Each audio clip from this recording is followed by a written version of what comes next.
Well, as I said earlier in my opening, in conjunction with with the upcoming Federation Hanamatsuri service, I want to give a kind of pre-Hanamatsuri talk. And actually,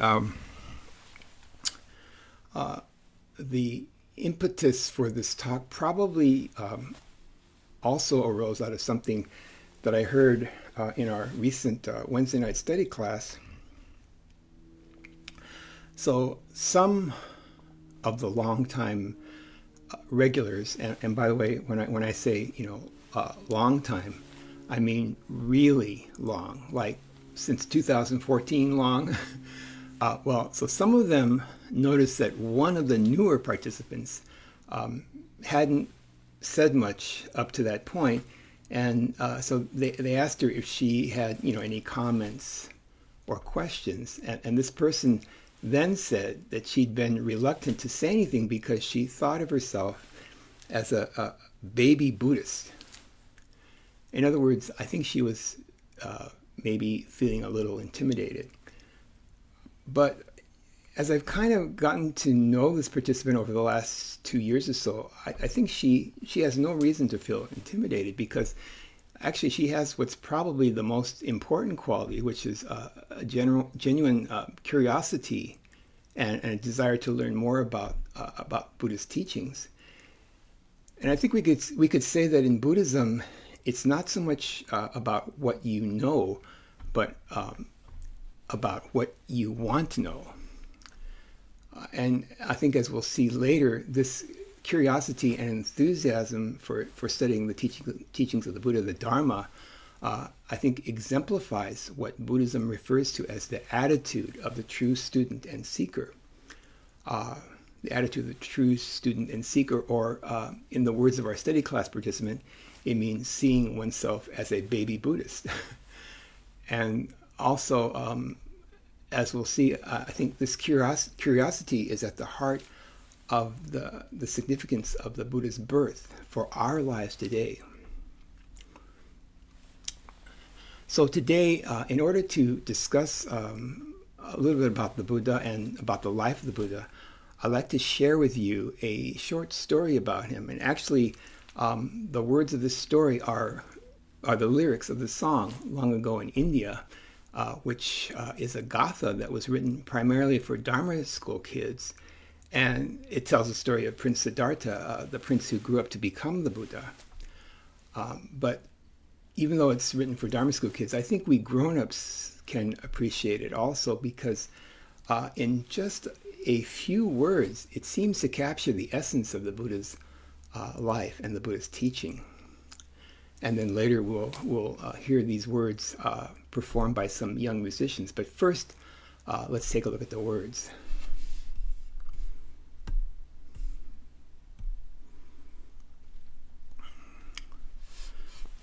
So let's see.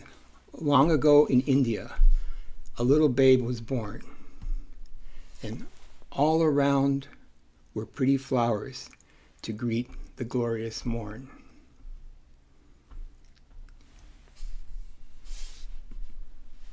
So yes, the Buddha was born a long time ago, actually over 2,500 years ago. Technically, of course, he wasn't actually born in India, but he was born in what is modern day Nepal, but close enough. And the location of his birth was Lumbini's garden. And so that sort of pink, or not pink, but lavender sort of dome hanging from the tree probably reflects one of the, or several of the accounts of his birth that say that his mother, Queen Maya, while giving birth, she supported herself on the limb of a tree while her attendants, shielded her from view with a cloth. And of course, we don't know what he looked like. This illustrations from an animated movie about the Buddha's life. But it's commonly known that at his birth, a local sage, an elderly wise man, made predictions upon seeing the baby Buddha, or Prince Siddhartha, made predictions that he would either grow up to be a master of the world or its spiritual redeemer. And this prediction actually upset his father, because his father, the king, wanted his son to become a king. And so the king then tried to prevent his son from having or experiencing any difficulties that might lead to spiritual questions. And so he shielded the prince from all difficulties. And actually, I guess we could say the prince then was in a kind of prison because he couldn't leave the palace. Far away in India, this babe began to grow, and all around him were happy sights, so pain he did not know.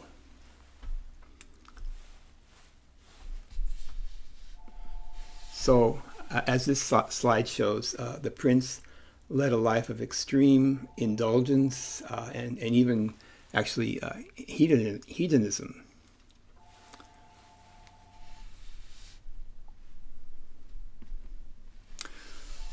Long ago in India, he studied hard from all. He learned so well, he soon became the greatest prince of all. Far away in India, the prince went out to see the city and its inhabitants and felt deep sympathy. Of course, though he led a luxurious life, he wasn't exactly lazy. Naturally, the prince had access to the best teachers in the kingdom, but also it's noted that he was an exceptionally quick learner. And in fact, one of the stories about him as a child says that while he was still a boy, his teachers informed his father, the king, that they had nothing left to teach him because he had already absorbed all of it.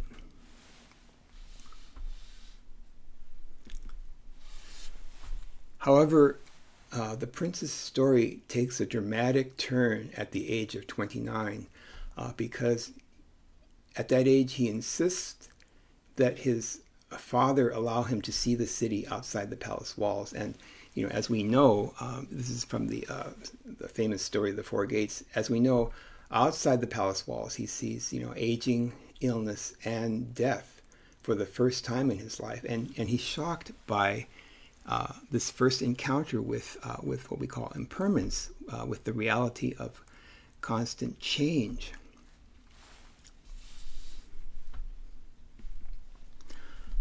Long ago in India, the prince decided to go and seek the way to save us all from pain of birth and death.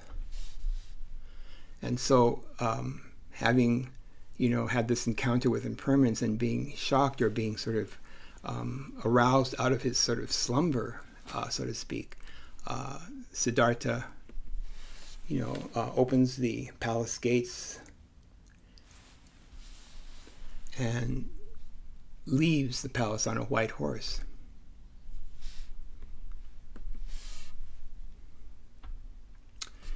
He realized in seeing aging, illness, and death that sometimes life can be very difficult, and life can cause all of us a great deal of unhappiness. And so he decided he had to leave his comfortable, happy life in the palace and discover the solution to human unhappiness. Far away in India, the prince had found the truth, and now he's Buddha, wise and kind, who shows the way to peace. So after leaving the palace, Siddhartha searched for 6 years, trying to find the solution to human unhappiness, to human suffering. He experimented with very difficult practices, such as extreme asceticism. This extreme asceticism was the opposite of the extreme hedonism he'd experienced back in the palace, but being the opposite, it brought him no closer to the solution, and actually this extreme asceticism almost killed him. And finally, at the age of 35, he discovered what's called the middle way, a path that avoided both extremes and gave him stability and health. And then in deep meditation under the Bodhi tree, he realized that the reason for our unhappiness was not the constant change that we experience in our lives. It was actually due to our self-attachment. Because of our self-attachment, we resist the constant change. We resist the unpredictability of impermanence. And in other words, we find it difficult to accept things not going the way we want them to. It's our resisting this powerful truth, this reality of impermanence, that is the true cause of our suffering. When the Buddha realizes, or we could say when he deeply accepted this powerful truth of constant change, of impermanence, he was transformed by it and was liberated from his self-attachment. He became aware that he was simply part of this constant, interconnected flow of all life. And he became the Buddha, the awakened one. Or, as the words of the song Long Ago in India say, he became the wise and kind teacher who shows us the way to peace.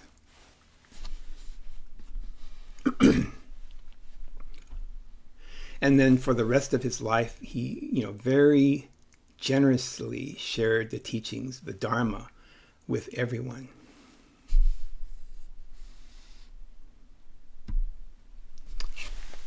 And, now I'd like to show a video of a group of young musicians performing this story.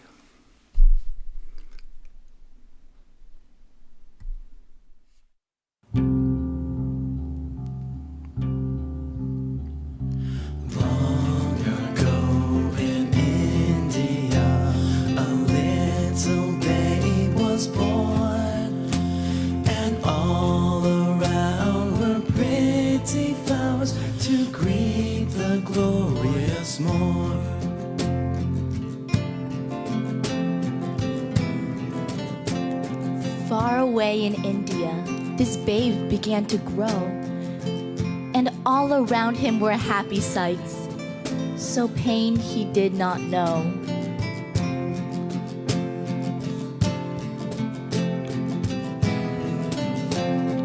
Long ago in India, he studied hard from all.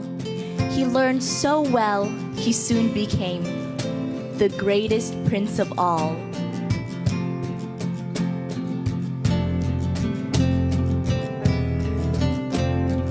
Far away in India, the prince went out to see the city and its inhabitants and felt deep sympathy.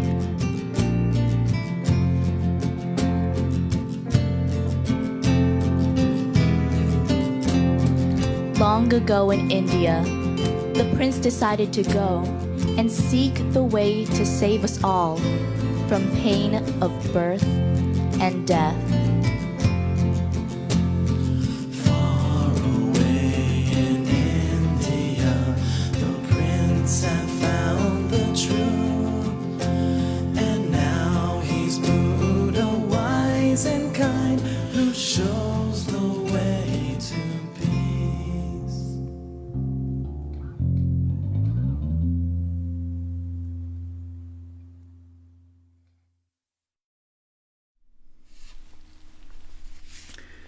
So I really, enjoy watching that performance of Long Ago in India. And let me give a shout out to the musicians there. That's Serena Nishikawa doing the recitation, Brian Hedrick on the hand drum, Kenta Shimizu on bass, Gino Melillo on vocals and guitar, and Nathan Nishikawa on background vocals and guitar.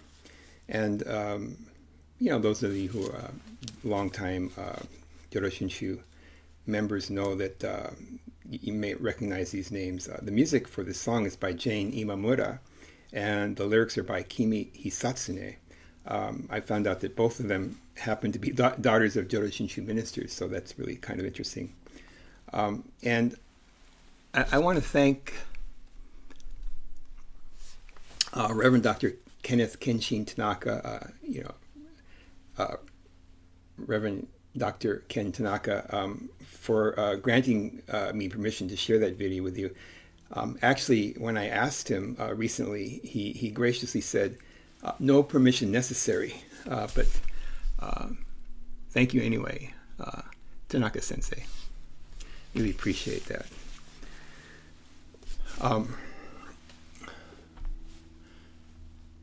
Well, after the Buddha's awakening, he, dedicated his life to sharing his discovery about the truth of impermanence and the interconnectedness of all life, the Dharma, with everyone.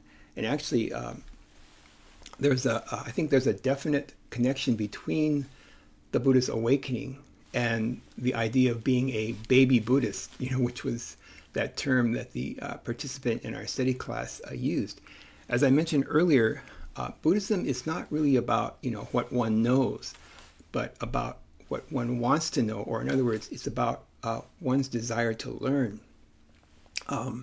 In other words, I think we can say that the more we think we know, the more that we think we're some kind of expert, then the less open we will be to actually learning something new.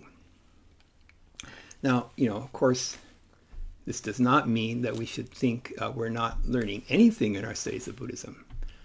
I think what all this means actually is that the more we study Buddhism, the more we recognize our own limitations, the more we realize that we really are baby Buddhists. And as the awareness of our own limitations deepens, so does our awareness of everything beyond our limited self. I think living our lives with this kind of awareness is the gift of the Buddha's teachings.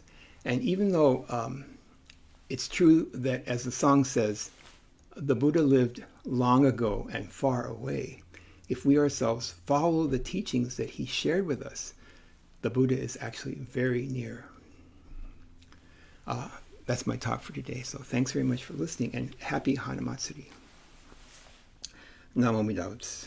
Namo Amida Butsu.